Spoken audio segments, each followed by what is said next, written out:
¿Qué tal? Buenas tardes. Primero que nada, quiero agradecer a Iden por la invitación para participar en este evento. De parte del Estudio Suárez también queremos agradecer. Y en la presente exposición vamos a intentar hacer una disertación, reflexionar un poco acerca de lo que ha implicado el trabajo virtual desde que se implementó en el año 2020, hace ya un par de años aproximadamente. A continuación voy a proceder a compartir mi pantalla para poder mostrarles la presentación que vamos a hacer. Ok, la presente exposición vamos a hacer una aproximación sobre el trabajo virtual como un mecanismo de para la productividad, tanto en el sector público como el sector privado. Pensemos que a inicios de la década de los 90, cuando se implementó en nuestro país y en realidad en todos los países de la región, en Latinoamérica, con el objetivo de incentivar y promover la mejora económica del sector empresarial, se empezaron a implementar diversas normas en derecho laboral. La mayoría de nuestro derecho laboral, de las normas que rigen el mismo, datan precisamente de la década de los 90. Entonces, la estructura y la base sobre la cual se han sentado estas normas de carácter laboral en realidad no contemplaban la posibilidad de regular el trabajo de modo no presencial. Antes no se concebía la idea de que un trabajador pudiera prestar sus servicios de una forma que no fuese con su presencia física en un centro de labores, en una oficina, en un campamento minero. Tenía que necesariamente ser a través de una presencia física. Muy poco se avanzó sobre virtualidad, se intentó hacer algo en el 2013 con la ley que reguló el teletrabajo, pero en realidad no llegó a aplicarse este tipo de modalidad, o al menos no como se esperaba. Entonces llega la pandemia del COVID-19 en marzo del 2020 y nos mandan en aislamiento en realidad a todos los trabajadores a nivel nacional, a todos los sectores. Y desde el derecho laboral se empezaron a plantear las preguntas, ¿y ahora qué hacemos? Porque en realidad nos tuvimos que enfrentar a un escenario al cual jamás nos habíamos enfrentado antes, al cual no habíamos tenido la necesidad de responder desde el derecho. Entonces, ¿qué podemos aportar a partir del derecho laboral para poder brindar una solución en cuanto a regulación sobre esto? Y lo más importante, ¿cómo podemos asegurar la productividad del sector empresarial con esta nueva modalidad de trabajo?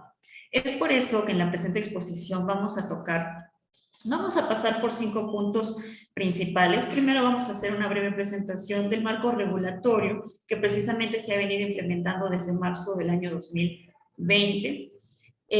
¿Cómo así se ha presentado el teletrabajo frente al trabajo remoto? Porque en todo caso nosotros simplemente por implementar el teletrabajo, porque como indico, ya existía una norma que lo regulaba en ese momento. Como tercer punto, la virtualidad. ¿Cómo ha venido siendo esta implementación? ¿A qué retos nos hemos tenido que enfrentar como producto de la implementación del trabajo remoto? ¿Y qué alternativas se han podido ir ofreciendo para poder responder a estos nuevos desafíos que se han presentado? Vamos a pasar a presentar algunas estadísticas sobre lo que ha reflejado, sobre las consecuencias que ha traído el trabajo remoto en cuanto a la productividad laboral en el sector empresarial, para luego dejar algunas reflexiones finales después de haber tocado los puntos que les he precisado en este momento. Bien, vamos a empezar con el marco regulatorio. A mediados de marzo del año 2020, luego de que el Ministerio de Salud indicara que estábamos en una emergencia sanitaria por el COVID-19, se implementa por primera vez el trabajo remoto y se indica que se va a aplicar tanto para el sector público como para el sector privado. Se brindan lineamientos en realidad muy generales porque hasta este momento no se sabía cómo se iba a implementar en sí el trabajo remoto. Se emitió luego una resolución ministerial que en realidad a la fecha ya ha terminado siendo casi obsoleta porque los supuestos que regulaban esta guía en la actualidad ya no se presentan o ya se ha superado con otro tipo de legislación. Luego se ha emitido, tanto para el sector privado como el sector público, medidas especiales sobre el trabajo remoto que en realidad guardan bastante correlación. Por eso tenemos un decreto supremo para el privado y un decreto legislativo para el sector público. Y finalmente, un decreto de urgencia que terminó regulando el trabajo remoto en cuanto al plazo de implementación del mismo. A la fecha, como continuamos con la emergencia sanitaria, el trabajo remoto sigue vigente hasta diciembre del año 2022. No sabemos si se va a prorrogar, va a depender de cómo se esté desarrollando el tema de la pandemia en la actualidad. Como la primera norma emitida fue el decreto de urgencia número 26 del 2020, por primera vez se regula el trabajo remoto. Obviamente se indica que es una prestación de servicios subordinada, porque recordemos que no es que se trate de una nueva modalidad de trabajo, sino que ya existía una relación laboral, ya existía una contratación laboral, pero se procede a variar la forma en la que se va a prestar este servicio. Entonces, las condiciones previamente existentes se van a seguir manteniendo. Solo que esta prestación ahora va a ser con presencia física del trabajador, pero en su domicilio o desde el lugar donde esté cumpliendo su aislamiento domiciliario. Las actividades que va a realizar va a depender de qué tan viable es que estas actividades se lleven a cabo. Entonces va a depender de la naturaleza de sus actividades, como vamos a ver en los siguientes puntos. Se reguló que la aplicación del trabajo remoto, como indiqué, va a ser tanto para el sector privado como para el sector público, pero se hace la precisión de que esta no va a aplicar a los trabajadores que estén en confinamiento porque contrajeron COVID-19 y tampoco a las personas que estén con descanso médico. En ambos supuestos se va a optar por una suspensión imperfecta de labores. Como precisión les voy a indicar que una suspensión imperfecta va a implicar que el empleador siga brindando remuneración a favor de su trabajador, pero que éste ya no efectúe una prestación de servicios, ¿no? Por eso es que es imperfecta. Se regularon también algunas obligaciones, tanto para el empleador como para el trabajador. Como fui adelantando, el empleador debe de mantener las condiciones laborales que se mantenían previamente al trabajo remoto. Se deben respetar las mismas condiciones que se mantenían antes de que se enviara al trabajador a realizar sus labores de modo remoto. Se debe de informar al trabajador sobre las medidas de seguridad y salud en el trabajo y como contraparte a ello el trabajador, así como el empleador sigue cumpliendo con las condiciones laborales preexistentes, el trabajador sigue manteniendo las obligaciones laborales preexistentes. Por ejemplo, la confidencialidad de la información a la que tenga acceso. Porque recordemos que ahora, cuando se implementa el trabajo remoto, en realidad el trabajo se traslada al domicilio del trabajador, entonces el trabajador debe de seguir manteniendo las mismas condiciones que mantenía cuando estaba en presencia física, como el tema de la confidencialidad, precisamente porque va a compartir el espacio físico con otras personas, sigue manteniendo la obligación de cuidar esto. Y cumplir con las medidas de seguridad y salud que le haya dado el empleador previamente.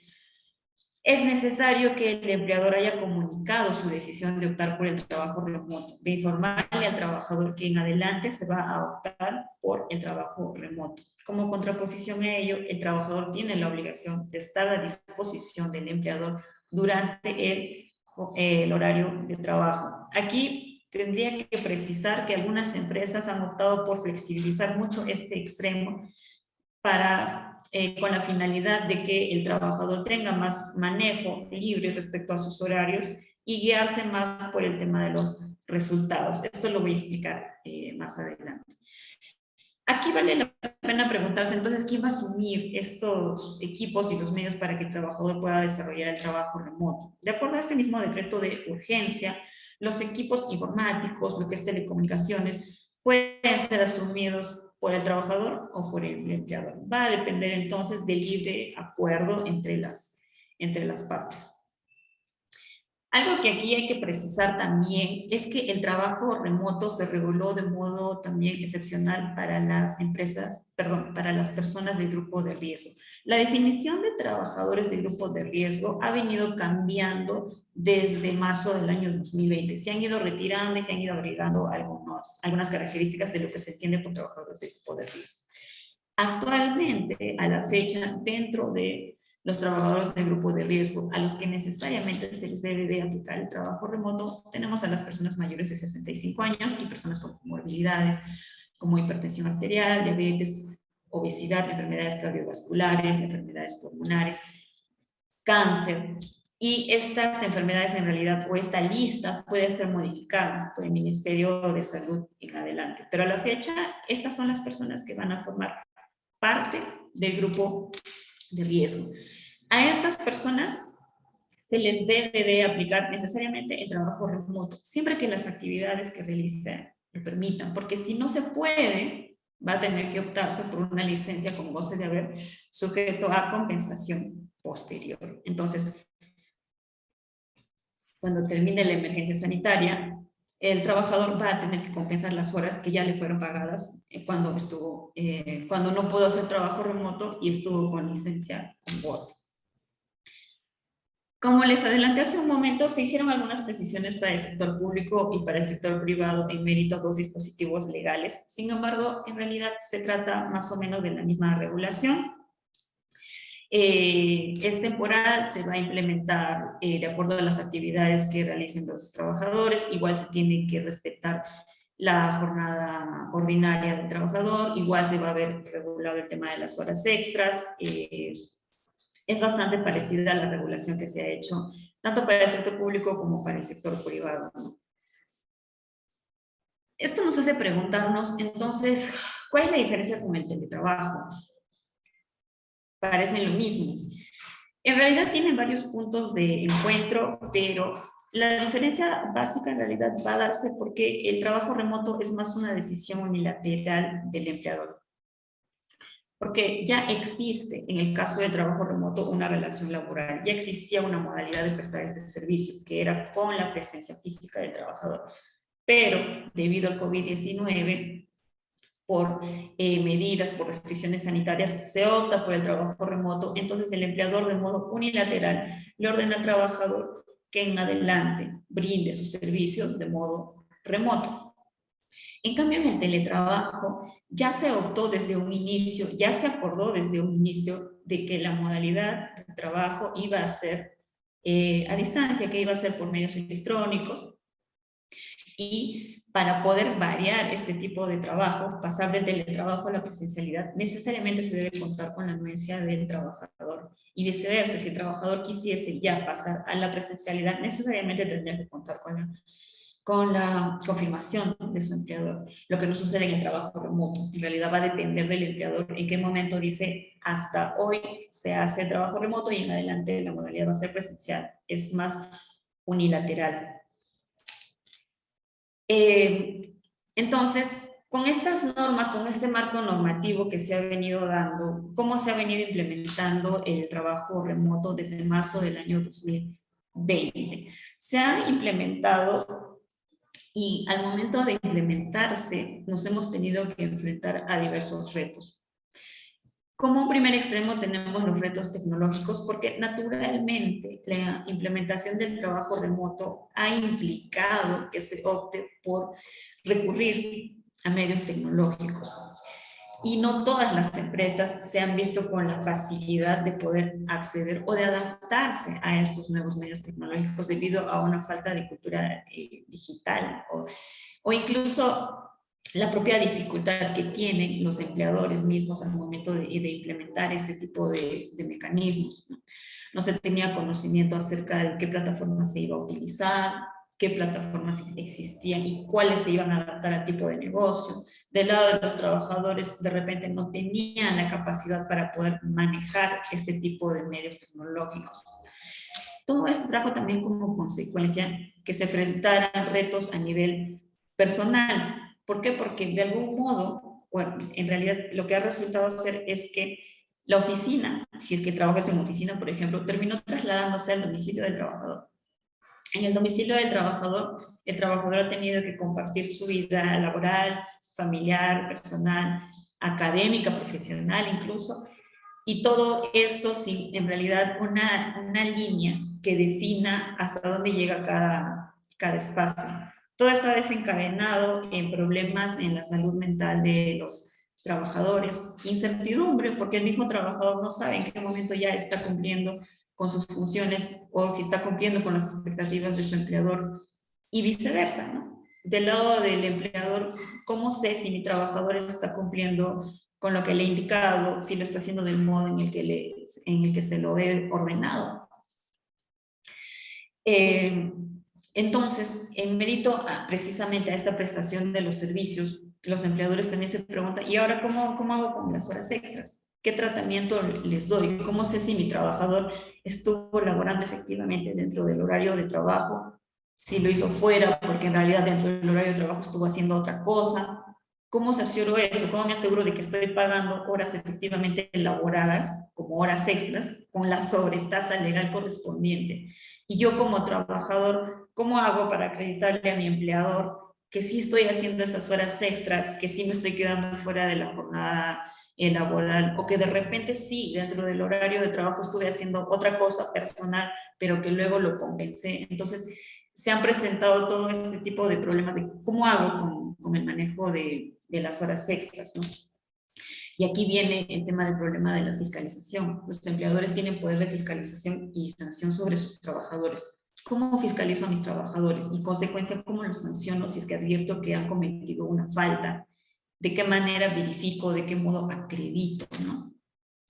Todo esto nos hace pensar entonces qué podemos hacer para poder alcanzar algunas soluciones, alternativas de solución en realidad, para poder atender a estos retos que se han enfrentado. Por un lado, naturalmente tenemos las soluciones tecnológicas. Cada empresa va a ser responsable, ha sido responsable en realidad, de implementar los software que consideren necesarios para que se adecúen a su giro del negocio, para poder no solamente ejecutar las actividades que ya venía haciendo, sino también para poder de repente fiscalizar a sus trabajadores. Algunas empresas han optado por implementar plataformas de control de horas, donde el trabajador va a tener que registrar en qué momento ingresa, no sé, a una base de datos del empleador, en qué momento ha cargado determinado informe. Como también hay otras empresas que han optado por otro tipo de solución, y es medir la productividad de mi trabajador por resultados. Como a mi empleador se me hace más complicado de repente controlar en qué horas, a qué hora, bajo qué jornada y en qué momento mi trabajador realiza sus actividades, en todo caso opto por medirlo por resultados. Si mi trabajador cumple con determinada meta o objetivo que se le ha planteado, sea semanal, diario, dependiendo del tipo de actividad, pues entonces está realizando sus labores, pues entonces no voy a tener que recurrir a otro tipo de mecanismos, ¿no? Hay varias empresas que han optado mejor por hacer esto. Es un poco más flexible, va a descansar en la confianza que se tenga en la relación laboral, pero es otra solución que se ha planteado. A todo esto tenemos una solución respecto a cómo podemos regular de modo interno, ¿no? Muchas veces se deja de lado el reglamento interno de trabajo y en realidad es un aliado estratégico excelente, que en esta oportunidad en realidad es la mejor excusa, por decirlo así, para poder actualizarlo, modificarlo y ajustarlo a las necesidades de la empresa. Y me va a permitir no solamente fiscalizar a mis trabajadores, sino que gestionar de mejor modo la productividad que voy a tener a largo plazo. Si yo como empleador pongo claras las reglas del juego dentro de un reglamento interno de trabajo, yo voy a saber qué estoy esperando de mi trabajador, y mi trabajador va a conocer también qué es lo que se espera de mí y cuáles son las consecuencias positivas o negativas si cumplo o no cumplo con determinadas directrices dadas en el reglamento interno de trabajo. También podemos implementar otro tipo de políticas internas, algún convenio, pero mucho va a depender de la capacidad de repente negociación también que existe entre trabajador y empleador. Como respuesta también a esta problemática descrita, de parte del gobierno se emitió el decreto de urgencia número 127 del 2020 y el decreto supremo número 4 del 2021-TR, en el que se regula por primera vez el derecho a la desconexión digital. Porque precisamente viendo los problemas que se estaban dando, se vio cómo protegemos al trabajador, cómo nos aseguramos de que ahora que está en su domicilio trabajando de modo remoto, se respete este espacio, que finalmente también es un espacio personal, y se pueda conciliar su vida laboral con su vida familiar, con su vida personal en realidad, ¿no? De parte del derecho, de parte del gobierno central, esa ha sido la respuesta para poder también hacer frente a esta situación. A continuación les voy a remoto en el Perú. En esta data que se les muestra en la presente lámina, por ejemplo, podemos apreciar que ha sido mucho más complicado, podemos concluir que ha sido mucho más complicado para las microempresas implementar el trabajo remoto. De hecho, ellas en su mayoría han optado por continuar trabajando de modo presencial. Y entonces algo que se ha registrado tanto en las micro como en las pequeñas y medianas empresas, ¿no? También ha tenido que incidir mucho el tipo de labores que efectúan los trabajadores. Ha sido mucho más sencillo para el sector de educación, para el sector de la banca, poder implementar este tipo de modalidad de trabajo, porque su trabajo pues es más administrativo, más de repente de oficina, y para ellos es mucho más viable implementar el trabajo remoto, lo que no sucede con otro tipo de actividades, por ejemplo las mineras o las agroindustriales, que necesariamente necesitan que el trabajador esté presencialmente para poder desarrollar sus actividades. Para ellas ha sido mucho más complicado siquiera pensar en implementar el trabajo remoto. Como otro dato adicional, tenemos que la ILOSTAT, que es la encargada de procesar toda esta estadística de la Organización Internacional de Trabajo, que arroja un resultado interesante, que ha sido mucho más fácil para las empresas grandes implementar el trabajo remoto, y estas han aumentado su productividad, contrario a lo que ha sucedido con las empresas más pequeñas, que han venido reduciendo incluso la cantidad de horas que han estado laborando. Esto no es algo bueno, en realidad significa que si bien las empresas grandes han aumentado su productividad, pues las empresas pequeñas se han visto forzadas muchas veces a cerrar, ¿no? Y esto se ha terminado de traducir en un aumento en la tasa de desempleo.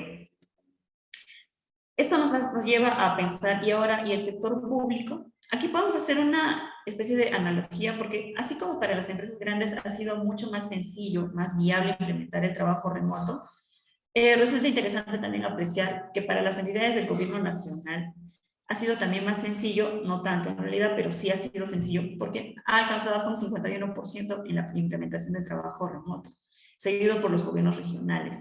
Recordemos que este tipo de entidades se ubican principalmente en zonas urbanas, donde sí hay conectividad, donde sí se cuenta con facilidades de telecomunicación, de tecnología. Lo que no sucede en gobiernos locales, que principalmente se ubican en zonas rurales, que apenas sí pueden implementar el trabajo remoto un 17%, ¿no? Que es similar a lo que ha sucedido con las microempresas. Entonces, como reflexiones finales sobre lo que les he comentado en la presente disertación, tenemos primero que nada que el teletrabajo y el trabajo remoto no es lo mismo, primero precisar eso. El teletrabajo es una modalidad de celebración de contrato de trabajo. El trabajo remoto es más una variación a una relación laboral preexistente.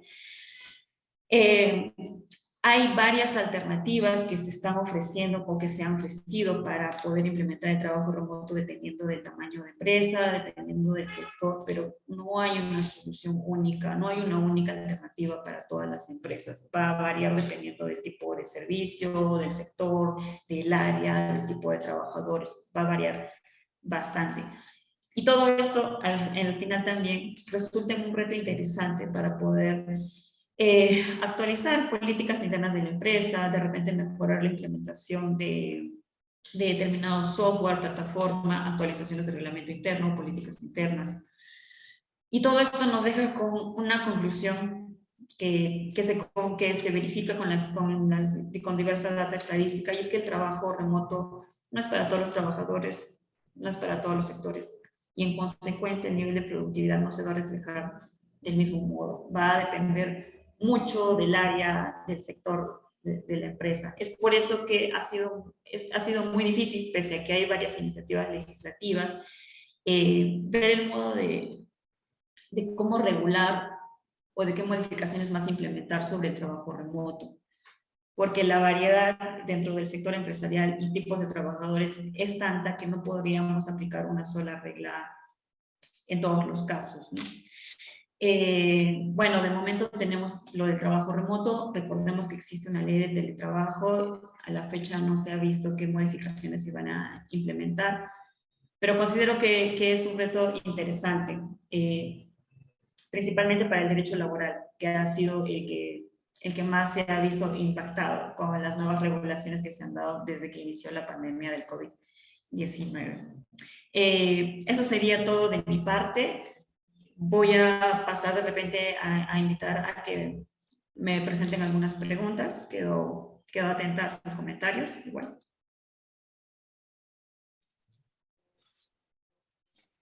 Florcita, en principio, bueno, primero me presentaré. Mi nombre es José Suárez. Un gusto estar en este evento académico.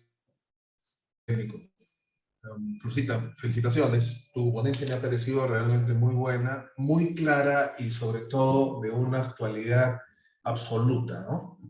Interesante la diferencia que has hecho entre lo que es el teletrabajo y el trabajo remoto, pero en realidad yo creo que bien lo llamemos teletrabajo o trabajo remoto tiene más similitudes que diferencias. Y de hecho considero que esta modalidad laboral se va a mantener en el tiempo, porque la virtualidad ha venido para no irse, esa es la verdad. Pero esto me lleva a la siguiente reflexión. Cuando tú tienes trabajadores que desarrollan sus funciones de manera presencial, me estoy poniendo en el caso del empleador, vas a desarrollar o vas a tener, para ser más claros, una serie de gastos que va a implicar el desarrollo de esas funciones, específicamente en servicios. Pongámonos en el caso, para que la pregunta sea clara, pongámonos en el caso de un empleador que tiene presencia a nivel nacional y que tiene aproximadamente, no sé, 5,000 trabajadores, por decir algo, que hay varias empresas de ese tipo, ¿no? Entonces, obviamente, si yo tengo que cubrir los gastos que significa desarrollar el servicio que esos trabajadores me prestan a nivel nacional, voy a tener gastos inmensos en internet, en electricidad, en guardianía, en agua, etcétera, etcétera. Con esta nueva modalidad, que podría ser el teletrabajo o que podría ser el trabajo remoto, esos gastos ya no van a ser de cargo del empleador, porque el empleador no va a recibir presencialmente a sus trabajadores en los centros de trabajo. Esos gastos se van a trasladar al trabajador y el trabajador va a tener que asumir los gastos de esos servicios porque va a desarrollar su función en su casa, en su domicilio.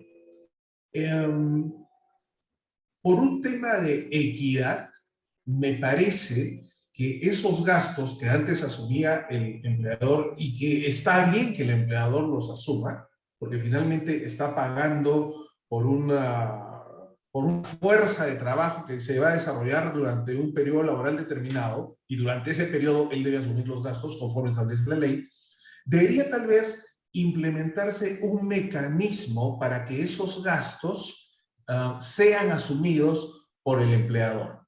Tal vez estoy equivocado, pero me parece que debería ser así. Y la pregunta va en ese sentido. ¿Qué alternativa o qué mecanismo propondrías tú para que esos gastos que ahora, de acuerdo a lo que has señalado, no lo veo regulado todavía, no los asuma el trabajador, no sean un costo para el trabajador, sino más bien sean derivados al empleador, que se ha visto desentendido de estos gastos, si hablamos del teletrabajo, del trabajo remoto, por una circunstancia eventual que no se pudo prever efectivamente y bueno, salió la norma como salió. Pero en el teletrabajo yo creo que sí se debió considerar. Pero en cualquier caso, ¿cuál sería el mecanismo o la alternativa que plantearías para poder superar este problema que se va a presentar en los gastos. Gracias, Rosita. Gracias. Me resulta bastante interesante el planteamiento que ha dado. Voy a dividir mi respuesta en dos extremos. Primero, han habido diversas iniciativas legislativas desde el año 2020 que precisamente intentan responder a lo que se está planteando, que debería de ser el empleador, perdón, quien asuma estos gastos en los que finalmente termina incurriendo el trabajador, porque el trabajador al realizar su trabajo remoto, como se ha indicado, va a incurrir en gastos en electricidad, en agua, internet, y estos van a correr por su cuenta. En realidad los va a tener que asumir con su sueldo. Entonces, en la práctica, el trabajador termina ganando menos, ¿no? Entonces, hay algunas propuestas, hay a la fecha algunas propuestas legislativas al extremo, pero no han tenido frutos aún, no ha llegado a haber consenso al respecto. Pero en la práctica tenemos que algunas empresas han implementado algún tipo de bonificación a favor de los trabajadores precisamente por el trabajo remoto. Laboralmente en realidad no habría ningún problema. Mucho les asusta a veces a los empleadores otorgar alguna bonificación porque dicen se va a desnaturalizar y luego voy a tener que darla de modo permanente y luego cómo hago y va a incidir en los beneficios sociales, ¿no? Pero dependiendo si está correctamente regulado en algún tipo de política sujeto a una condición, en realidad no habría problema para poder implementar este tipo de bonificaciones, ¿no? Ahora, como segundo punto, tenemos que personalmente considero que no podríamos regular esto para el trabajo remoto como una regla general para todo el sector empresarial. ¿Por qué? Porque no todas las empresas están en la misma capacidad de asumir este tipo de obligación, porque si lo hace una norma, pues va a haber una fórmula legal exacta y va a decir, tanto tienes que asumir por este tipo de servicios respecto al trabajador, y no todas las empresas están en la capacidad de poder asumir este gasto. Recordemos que laboralmente en nuestro país un 70% del trabajo es informal. Entonces, solamente tenemos este pequeño 30% que está dentro de parte del sector formal y, por ejemplo, en este pequeño sector formal, las empresas grandes cuentan con sindicatos de repente, con los que pueden hacer mucho más viable implementar alguna salida sobre esto, llegar a un acuerdo. Pero no va a pasar lo mismo con las microempresas o con las pequeñas empresas. Al final va a depender de la capacidad de negociación que puedan tener ambas partes, ¿no? Y como tercer punto, recordemos que el trabajo remoto no es una modalidad en sí, ¿no? Pero que el teletrabajo ya existía y los trabajos que actualmente se están llevando de modo remoto no fueron celebrados en su inicio como teletrabajo. ¿Por qué preciso esto? Porque en realidad la norma que se dio en el año 2013 regulando el teletrabajo y que fue reglamentada recién en el año 2015, regula expresamente que estos gastos en los que va a incurrir el trabajador deben de ser asumidos por el empleador y que si fuese al revés, el empleador debe de efectuar una compensación. Recién al final de la redacción de este artículo se indica que puede ser que se acuerden condiciones mejores, tanto a nivel colectivo como individual, para que se distribuya el tema de quién va a asumir o cómo se va a asumir esto, pero como regla general en el teletrabajo ya se regula esta situación. Pero entonces también aquí de repente cabría una repregunta y es, pero entonces ¿por qué no simplemente optamos por implementar de una vez el teletrabajo? Si ya se estaba regulando esto. Y es que difícilmente el sector empresarial podría pasar a toda su fuerza laboral al teletrabajo, porque para eso tendría que celebrar un nuevo contrato y ahí sí celebrar una nueva modalidad contractual. Y por parte del trabajador, pues igual, ¿no? No sabríamos cómo se va a poder efectuar este pase en la práctica. De hecho, por eso algunas otras iniciativas legislativas lo que buscan es modificar mejor lo que ya hay, o sea, modificar la ley del teletrabajo y modificar el reglamento. ¿Por qué? Porque supongamos que la emergencia sanitaria termina ahora en diciembre, supongamos. Entonces el trabajo remoto pues se va a quedar en el aire porque el trabajo remoto está sujeto a la vigencia de la emergencia sanitaria. ¿Qué sí va a quedar vigente? El teletrabajo, que ya está regulado, ¿no? Entonces, como alternativa, pues yo sugeriría, uno, apoyarnos en lo que es pues la negociación, sea a nivel colectivo o individual, y dos, pero ya más en un plano legislativo, introducir mejoras en la ley ya existente del teletrabajo, en la ley y en el reglamento, ¿no? Esas serían mis apreciaciones y comentarios sobre este punto. Gracias, Rosita.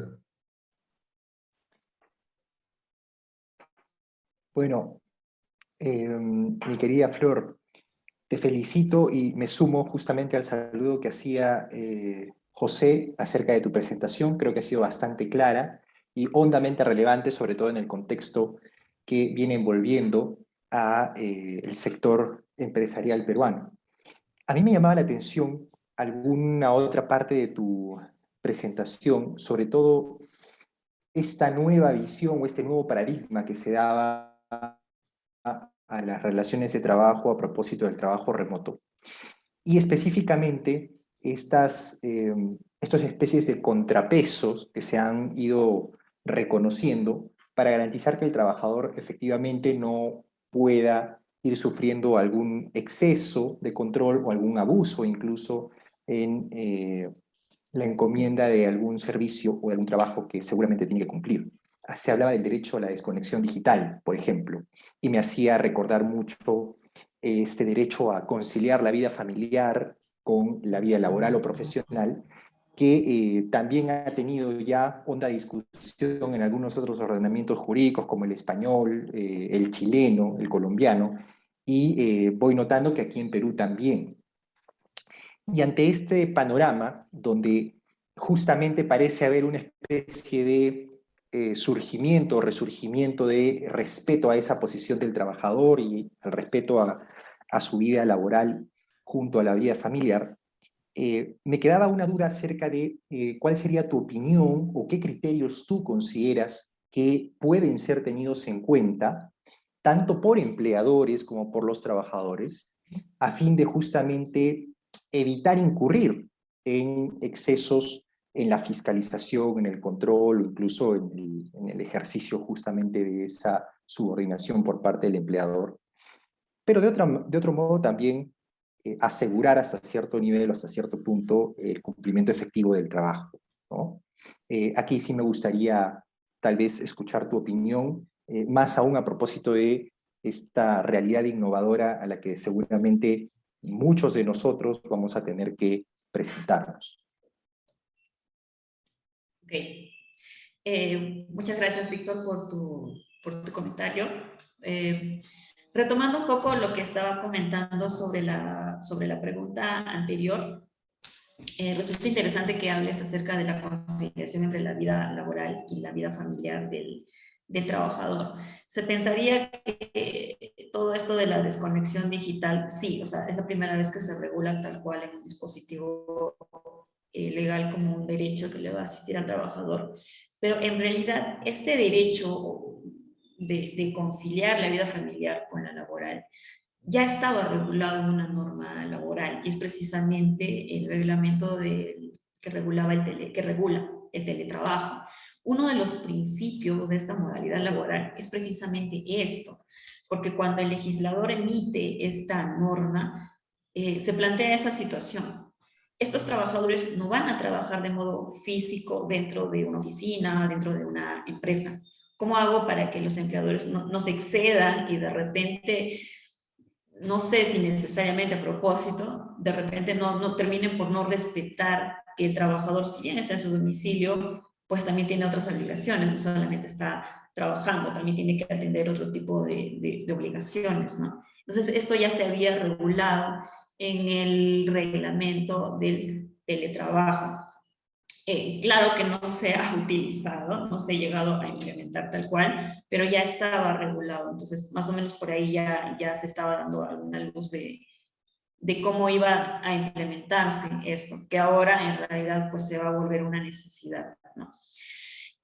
Sobre cómo hago con mis trabajadores, cómo de un lado verifico que sí pues estén trabajando y al mismo tiempo cómo van a los trabajadores pues ver que los empleadores no se estén excediendo. Es correcto que los empleadores tienen esta capacidad de fiscalización sobre sus empleadores, porque finalmente ellos los han contratado para brindarles un servicio de determinadas características, ¿no? Como alternativa hacia esto, yo estaba indicando que sí podemos de repente ayudarnos con reglamentos o políticas internas de la empresa para poder fijar reglas de juego claras para ambas partes, pero de modo externo lo que ha regulado también nuestra legislación aquí es el papel de SUNAFIL. SUNAFIL va a tener que fiscalizar que se esté cumpliendo con esto y precisamente para desincentivar que se caiga en esta infracción, porque se ha regulado como una infracción, está el tema de que es pasible de ser sancionado con multa. Entonces, acá también vale la pena preguntarnos, pero entonces, ¿cómo van a acreditar pues, que en efecto sí están vulnerando mi derecho a que si yo trabajo hasta las 4 de la tarde no me estén enviando correos a las 8 de la noche o esté recibiendo órdenes a las 8 de la noche, ¿no? Aquí también va a entrar mucho el tema de cómo me ayudo con las tecnologías de la información. De hecho, no sería la primera vez que se utiliza correos electrónicos, llamadas telefónicas para brindar material probatorio dentro de un procedimiento administrativo sancionador frente a SUNAFIL o dentro de un proceso judicial. De hecho, ya se ha utilizado este tipo de medios probatorios para acreditar que están vulnerando este tipo de derechos al momento de solicitar la desnaturalización de contratos de trabajo. Con correos electrónicos se ha podido desnaturalizar una relación laboral porque los correos electrónicos han denotado la existencia de subordinación, la existencia de que lleguen correos fuera del horario de trabajo. Este tipo de demandas han sido atendidas por el Poder Judicial y han obtenido resultados favorables a favor de los trabajadores. Entonces, esto también nos da un indicio de más o menos cuál sería la intención o la forma de pronunciamiento y apreciación que va a tener nuestro Poder Judicial al respecto, ¿no? Todavía no se ha implementado, todavía tampoco hay pronunciamientos en SUNAFIL sobre este punto en particular, pero tenemos más o menos cuál es el espíritu de cuál sería la idea del Poder Judicial respecto a este extremo, ¿no?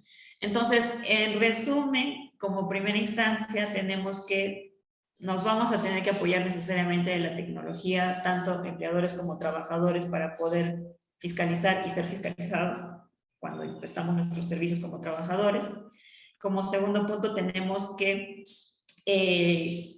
ya se ha regulado lo que es el derecho a la conexión digital y recordemos que respecto al teletrabajo ya se estaba regulando como principio este respeto por la conciliación entre la vida laboral y familiar de los trabajadores. Y como tercer punto, pues se le ha dado la facultad a SUNAFIL y se ha regulado expresamente como infracción el hecho de no cumplir con respetar este derecho a la desconexión digital de los trabajadores, ¿no? Ya con un poder sancionador otorgado a SUNAFIL y habiéndolo tipificado expresamente, pues va a ser mucho más sencillo para la administración poder fiscalizar el cumplimiento de estas obligaciones por parte de los empleadores, ¿no? Esas serían mis apreciaciones sobre este punto. Excelente, excelente. Me queda todo muy claro, estimada Flor. Y a la par, solamente reiterar la felicitación por la presentación y por la claridad de las ideas que nos expones. Bien, muchas gracias. Espero que haya quedado clara la exposición brindada. Espero que haberlos dejado con muchas reflexiones para poder cuestionarnos lo que ha sucedido en estos 2 últimos años, asumir en realidad la virtualidad como un reto tanto para trabajadores como empleadores. Quiero agradecer a IDEM por la invitación para participar de esta exposición. Quiero agradecer también de parte del Estudio Suárez y Asociados y espero poder participar con ustedes pronto. Muchas gracias por su atención.